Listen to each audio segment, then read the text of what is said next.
I am therefore a survivor of physical, emotional, and psychological abuse. So then coming out of it, it was really looking at myself and dealing with the narrative that I was imposing upon myself that was extremely negative.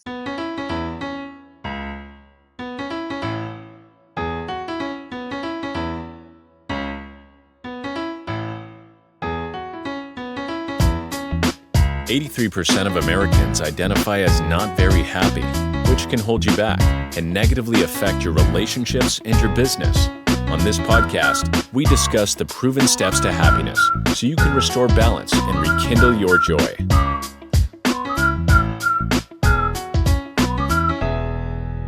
Welcome to another episode of How to Be Happier for Entrepreneurs. I hope you're having a fantastic day today. Life is beautiful here on this end of the world. Today, we are going to talk about a lot of really cool things involving addiction and mental health recovery and some other interesting things that we're going to get into. Our guest today is from the hurricane state of Florida.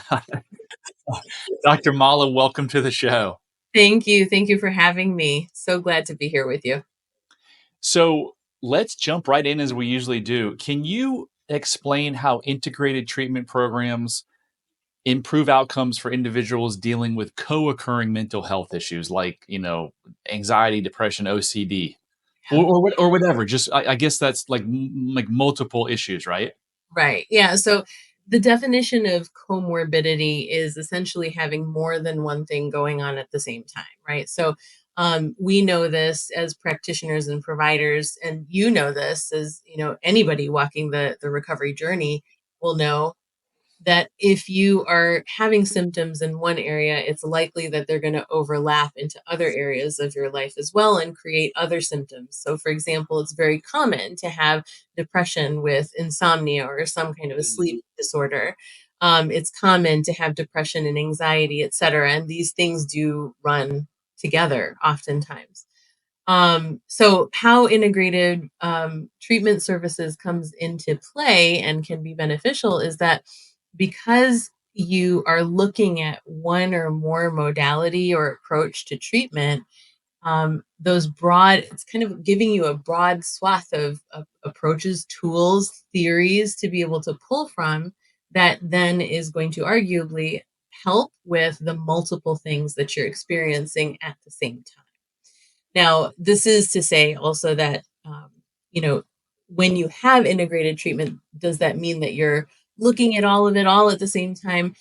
That depends on the person, the individual. So, is it something that's prudent to look at, or are you at a place where it's prudent to look at everything all at the same time, or do you need to be more systematic about it and progressive about it?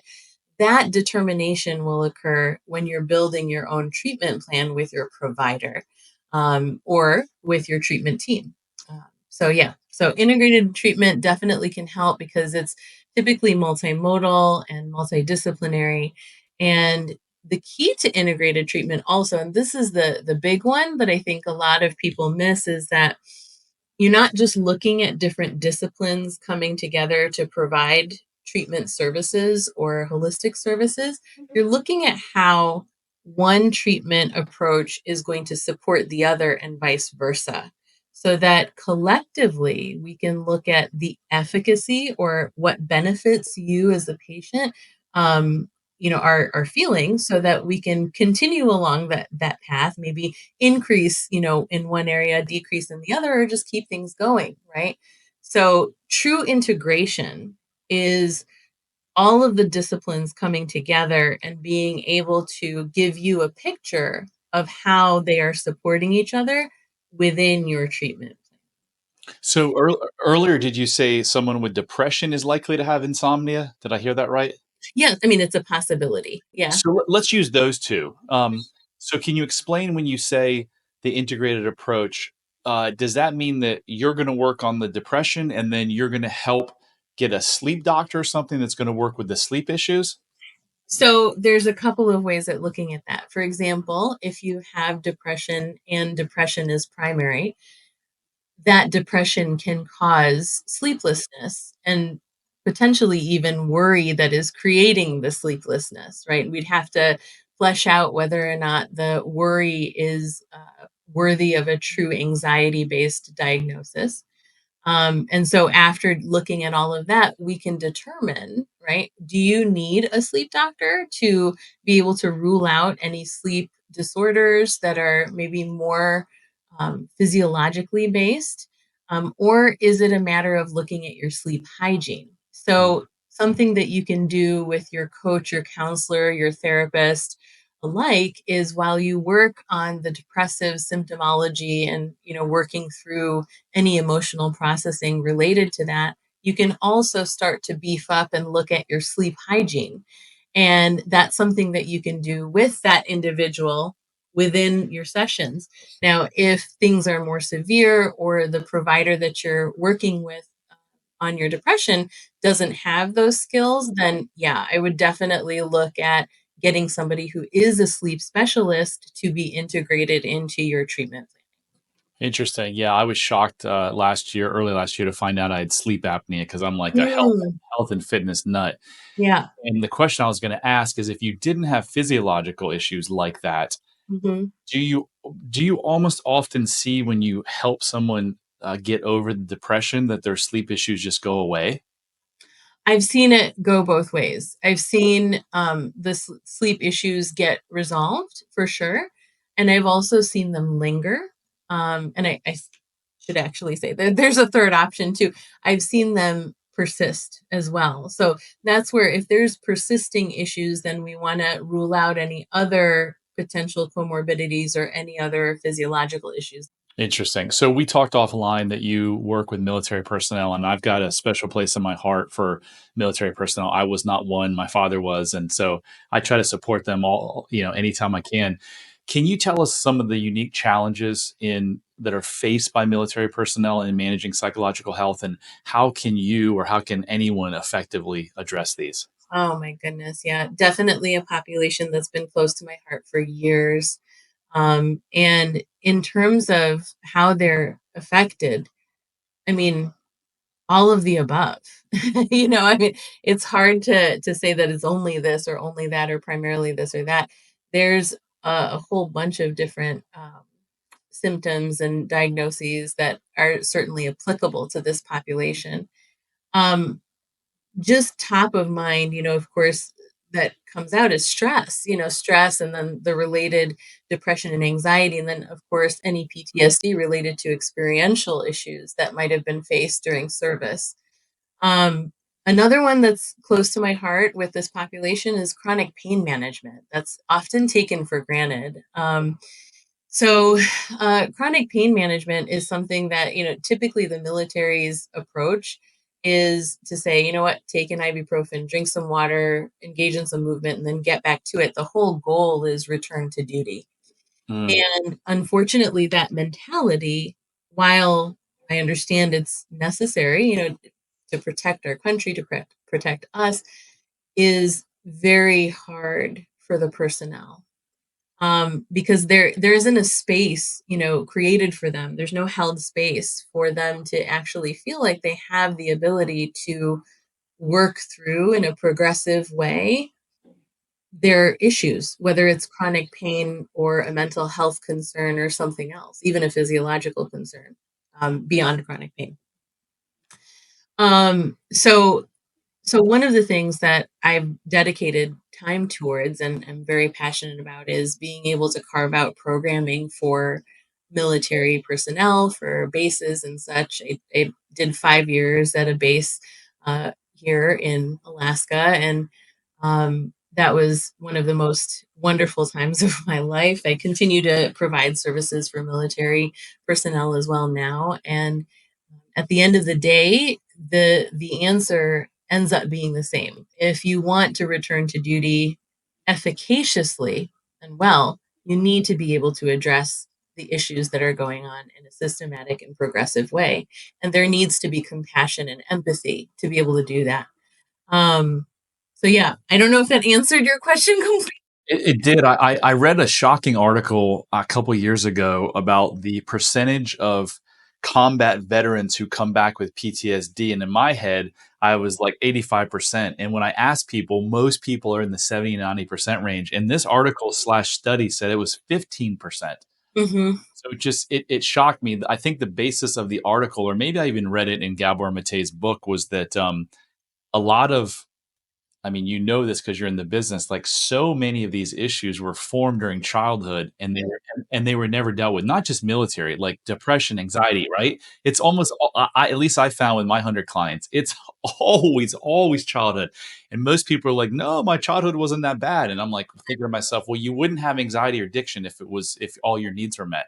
So anyway, I think the purpose of or the point of this article, Dr. Mala, which was just really insightful, was is that the just like postpartum depression, yeah, this is what the link was made. Like postpartum depression, if you had all your childhood needs met, it was like a catalyst for stirring things up. The article was saying that the combat actually stirred this stuff up, but it was probably embedded like years or decades ago. Mhm, mhm. Yeah, I mean, oftentimes it's unrealized and, whether you're in the military or not, that's typically what ends up happening. You might repress or, like, push down things that have happened, events that have happened, even emotions. If you know that if you're realizing that the events have happened and there's emotions, you're pushing those emotions down and trying to just navigate life thinking, it's fine, and then something happens, right? You step on the thumbnail or something, right? Something triggers it. And then there it is, a flurry of recollections and memories and emotions related to that, and you don't even know where it's coming from or how it's coming in, and it's manifesting in a variety of different ways. It can manifest in a variety of different ways. So yeah, going back to your reference to Gabor Mate, I mean, yeah, absolutely. Childhood trauma is something that is, I think we acknowledge childhood trauma, but I don't think there's enough recognition to how much of an impact it can continue to have throughout the lifespan.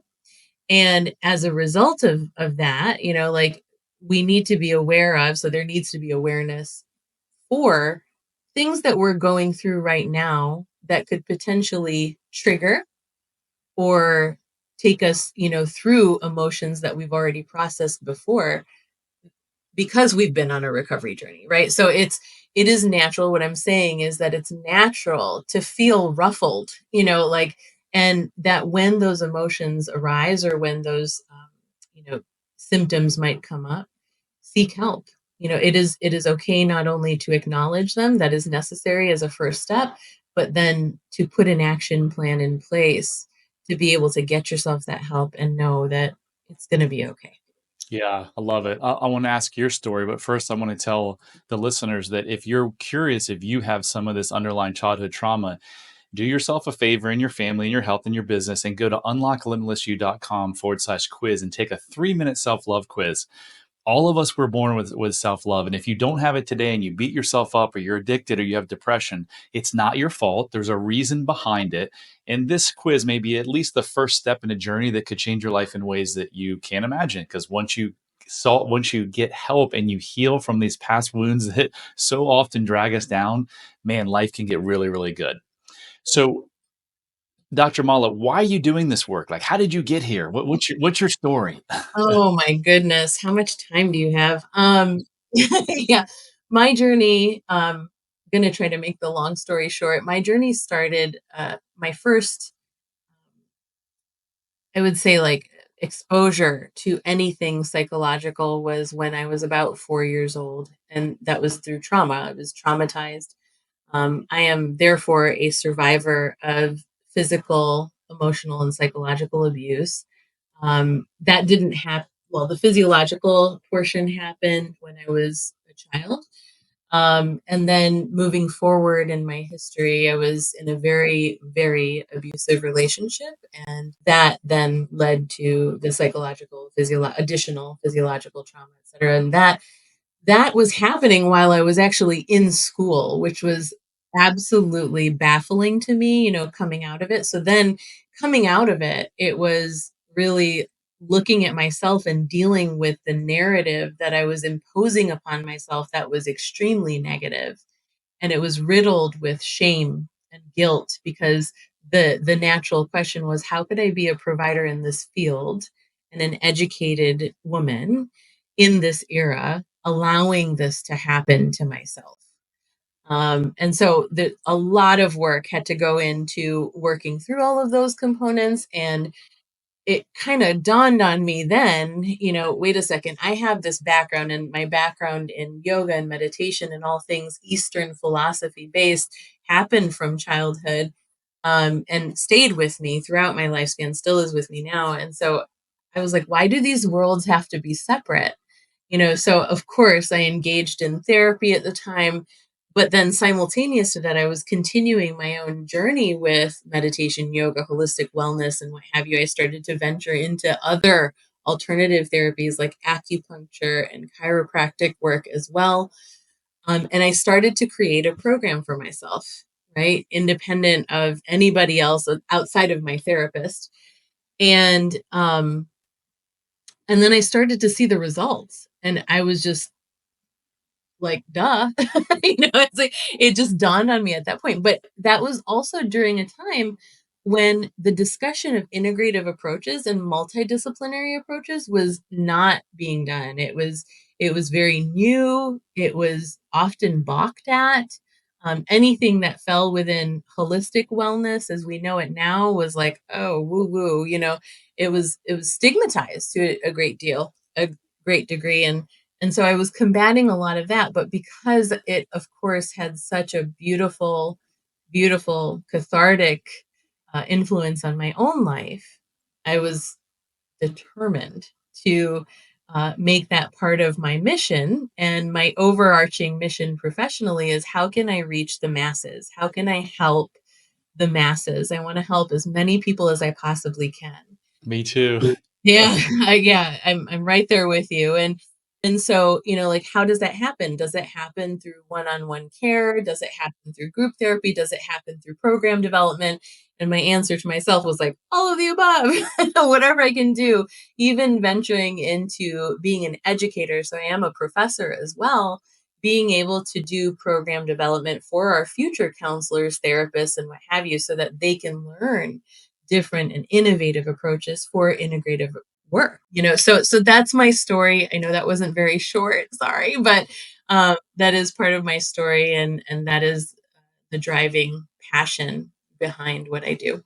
I love it. So you know this very well, and probably a lot of people, that what you did was not uncommon. It's actually very common for someone who was in an abusive Yeah. relationship as a child to get into one as an adult. I would love to hear your explanation of why do you think that happens so frequently? Well, I mean, we have an ongoing thing in our psychological programs that says, well, if you're here, there's obviously something that you're trying to work through, and that's not a bad thing. We'll not only teach, but we'll also, you're going to do some self exploration, and that is, I would argue, essential if you are wanting to be a provider in any capacity, whether you're a medical doctor in training, whether you're a psychologist, psychiatrist, whatever, counselor, therapist, coach. Doing the work with and for yourself is imperative and a necessary part of the journey. Um, so yeah, does that answer your question? No, no, maybe I didn't ask it well. Why is it that so many people get into abusive rela no one likes to be abused as a child, obviously, but yet those people who get abused often get into abusive relation I did. I got into an abusive relationship.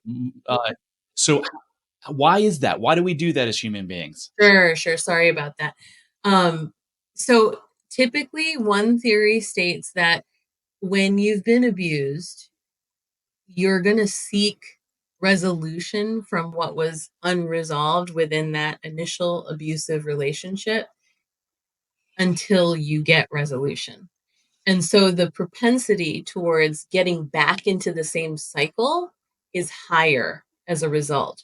Now, imagine there's a couple of other layers that we can talk about, and those are when the first offense, the first traumatic experience occurs in the lifespan.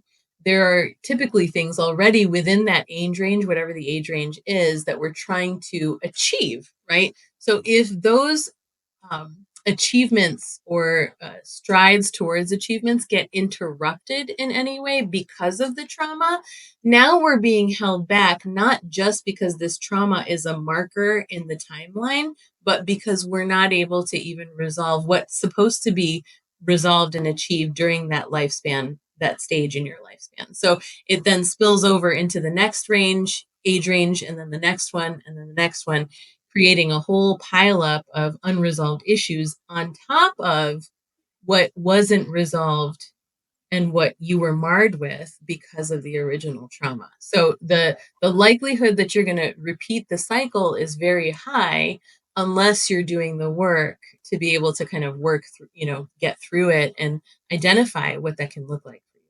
That is fascinating. I'd never heard that before. I heard you're trying to recreate because you want to, get the love that you never got from the parent. I know the subconscious mind, its only job is to keep you alive. And so it doesn't matter if you were hit because you're still alive, right? So it's like, okay, this is an environment that we're familiar with and you may not like it, but I don't care if you like it. We're going to keep. I never heard that. That is so fascinating that you tried to do something, achieve something, and the trauma stopped you from doing it. And now that's stuck. And I got to keep, oh, and fascinating. Yeah, yeah. Is there a primary group or subset that you work more with now? So let me fill you in there. I work with all age ranges, from all walks of life. And I also am the editor in chief at recovery.com. So I primarily focus on creating and facilitating educational resources and tools to help people connect to treatment. That's the whole mission for recovery.com. We're trying to get people to connect to treatment, for mental health and addictions purposes, and healing. And my role there as editor in chief is to be able to provide as much information as we possibly can that's really good for anybody in any walk, whether you're a patient, whether you're a family member or a loved one, trying to get support and help. So yes, to the first part of your question, I work with people across all ages of the lifespan. And then I also do this work, where, again, trying to impact the masses, with those tools and getting them to connect to treatment.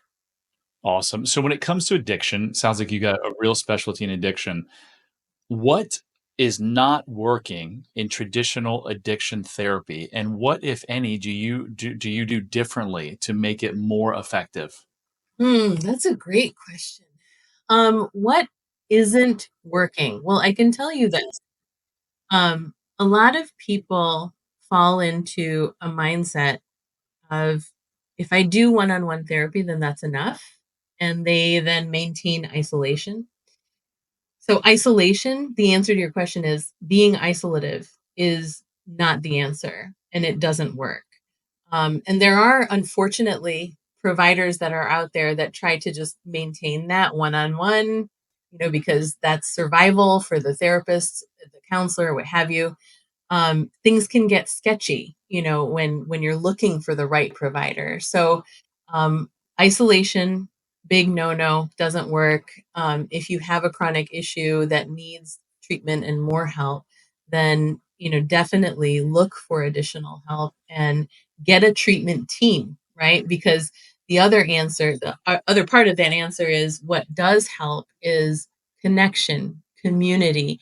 Even if the connectedness and the sense of community is at first coming from other treatment providers who then lead you in the direction of a healing community, with group therapy or whatever else is recommended. So we have a community at Limitless You. We do one-on-one coaching, but we also have a group community, and we seem to be finding that it's more and more important, and the people who have the wildest success are the people who are staying in the community. Does that spill over not just into addiction, but does that spread over into like treatment of depression and anxiety? Yeah, I would say that, it's interesting. There are treatment centers and treatment protocols that are set up that way, that sense of community for specifically addictions. But I think something that is also not understood is that the same thing can be done and is being done for other mental health conditions. So depression, anxiety, OCD, ADHD, other forms of behavioral addiction like tech and shopping and things like gambling, things like that. So really, it's when we look at it, it's not just treatment for addictions; it's also mental health, just general umbrella mental health. So yeah. Do you treat all addictions? Do I personally treat all addictions? Yeah, absolutely. I have done, and I've continued to, yeah. Mhm. Is there a trend in the United States of one that's just, like, growing higher than all the others? Well, substance use is by far one that is at the top. And then I would say anything after that would be more behaviorally based addictions. So, like I mentioned, gambling, tech addiction, things like that. Are you seeing a lot of porn addiction? Yes, I have seen a lot of porn addiction in the history of my providing treatment. Yeah. I had a, gentleman on my podcast a while back that, is an expert in that field, and, he says that the porn industry makes more than, like, 3 or 4 major league, sports or not franchises, the entire sports league combined. I'm like, "Good lord." Statistic, my goodness. Yeah, it's kinda scary. So, you seem to do it all, Dr. Mala. So you've been a motivational speaker, I understand. Yes. How has that background influenced your approach to mental health, treatment and advocacy? Oh my God. Um, I think one common theme that has definitely shown up, in certainly in one-on-one sessions is how do I have the motivation to apply such and such treatment protocol, right? Or just a blanket like lack of motivation, right? So, one of the things, again, affecting the masses, like trying to be able to be a positive influence to the masses, speaking to different groups and advocating and motivating is something that I really found interesting, when I was first starting it. And then I saw that there was such a great impact that oftentimes is kind of the boost that you need to be able to feel good and take that first step or take just a little tiny baby step. Doesn't matter how big that step is, right? But just being forward thinking and taking, giving yourself the little wins. So motivational speaking as a result has become kind of like the booster shot, for being able to get people going and again encouraging them to connect, to seek treatment when needed, and understand also, and this is the other thing, that seeing a one-on-one therapist or counselor or coach doesn't need to be about things being wrong, right? Having that support as part of your life, if you can do it, is something that I highly recommend because it's just that beautiful support system that you always know is going to be there for you, to be able to support you and navigate the ups and the downs, the good and the bad, the joys and the sorrows. So I highly recommend it. Nice. Do you work with folks, like, everywhere, or you're not confined to the state of Florida, or No, not confined to the state of Florida. My own company, the Synergy Center, is a globally based. Awesome. So we talked about the military, which is probably one of the larger organizations in the world. Mm. In terms of other organizations, what strategies do you find most effective for trying to support the mental health of their employees and team members? Hmm. Being able to destigmatize mental health issues and have open conversations about mental health and wellness is imperative. Um, so the first thing I would say is open communication, integration of policies within your company's infrastructure that support the individual, through not only physiological issues, we know we get, sick time and what have you, but making sure that the language is inclusive of mental health and wellness. Even going as far as integrating wellness oriented tools and perks to the company infrastructure and, like maybe, a bonus, things like that, like a gym membership, or being able to have, the Calm integrated in as a tool that's available for people, et cetera. Like things like this, to be able to destigmatize and to normalize the conversation around mental health. Awesome. Where can people reach you if they want to find out more about you or work with you? Yeah. So drmala.net is my website. And then my social handle is at the official Dr. Mala. And you can find me on every. Awesome. Well, that was very, very insightful. I appreciate your time. That was great. Thank you. Thank you so much for having me. You're so welcome. So that concludes another episode of How to Be Happier for Entrepreneurs. As you know, I'm on a mission to help 1 million people get rid of these self-limiting hidden beliefs that are keeping you from living a life and having a business and having the health and the relationships that you desire. I can't do that alone. I need your help. I spend a lot of time, a lot of money on this podcast. If I can just ask a small favor in return, could you please share it, like it, review it? Anything you can do to spread this word would be greatly appreciated. Until next time, love heals all. Subscribe if you don't want to miss out on more life-changing content. And if you're struggling, you don't have to. Go to bradchandler.com/contact. There, you can join the Facebook community of like-minded entrepreneurs, and you'll see a button to schedule your freedom and happiness call. See you on the next episode.